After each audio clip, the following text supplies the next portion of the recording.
আমি আসলাম চিলমারি থেকে নদী পথে, অনেক কষ্ট হয়েছে, অনেক কষ্ট করে আসার পরে এখানে আসি দিয়ে গাড়ি নাই, কি অবস্থা, কিভাবে যাব, গাড়ির যে অবস্থা, বাস পাইতেছি না, বাসের টিকিটের অনেক দাম, এই যে অভাব, যে পরিমাণ লোকের জন্যে মানে যাওয়ার কোনো অবকাশ নাই। এখন অনেক কষ্ট করিয়ে যে ট্রাক আছে দেখি, যদি বাস না পাই অবশ্যই কষ্ট করে হলেও তো আমাকে যাওয়া লাগবে, কালকে আমার গার্মেন্টসের ডিউটি আছে, ডিউটি করতে হবে।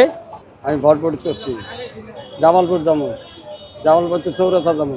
আমি উলিপুর থেকে আইছি, উলিপুর থেকে ভটভটি চড়ছি, ভটভটি থেকে জামালপুর যাবো, জামালপুর থেকে চৌরাস্তা যাবো, চৌরাস্তা থেকে তারপরে গার্মেন্টসে যাবো। কালকে আমাকে চাকরি জয়েন করতেই হবে না। আমি উলিপুর থেকে আজকে জয়েন না করলে আমার বেতনও দেবো, বোনাসও যাবো, চাকরিও থাকবে না। আর যত ঝুঁকি হোক আমার ঢাকা পৌঁছায় লাগবে। টানা সপ্তমবারের মতো বেস্ট টিস্যু পেপার ব্র্যান্ড হিসেবে স্বীকৃতি পেয়েছে বসুন্ধরা টিস্যু।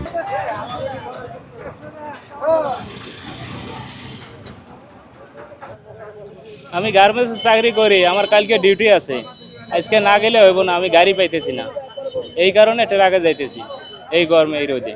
কষ্ট হইলে কি হবে, এখন না গেলে হইব না, 10 দিনে ছুটি কাটাইছি, এখন না গেলে হইব না। নদী পার হয়ে নৌকা দিয়ে, আর আমার চাকরি বাঁচা লাগবে, এজন্য আমরা এদিকে শর্টকাটের জন্য যাইতে পারি, এজন্য এই দিক দিয়ে আইছি, কারণে ট্রাকে যাওয়া লাগতেছে। না না, এটার কোনো সিস্টেম নাই, না হলে অফিসে আবার চাকরি থাকবে না, চাকরি বাঁচানোর জন্য আমাদেরকে যাওয়াই লাগতেছে।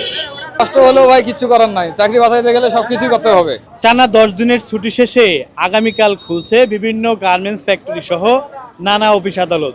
এ কারণেই জীবিকার তাগিদে চাকরি বাঁচানোর জন্য অনেকেই যে যেভাবে পারছে বাসের টিকিট না পেয়ে ট্রাকে কিংবা ভটভটি সহ নানা ধরনের পরিবহনে ঢাকায় ফেরার তাগিদে জীবনের ঝুঁকি নিয়ে ফিরছে কর্মব্যস্তময় মানুষেরা। শৈলনার স্বপ্ন, কালের কণ্ঠ।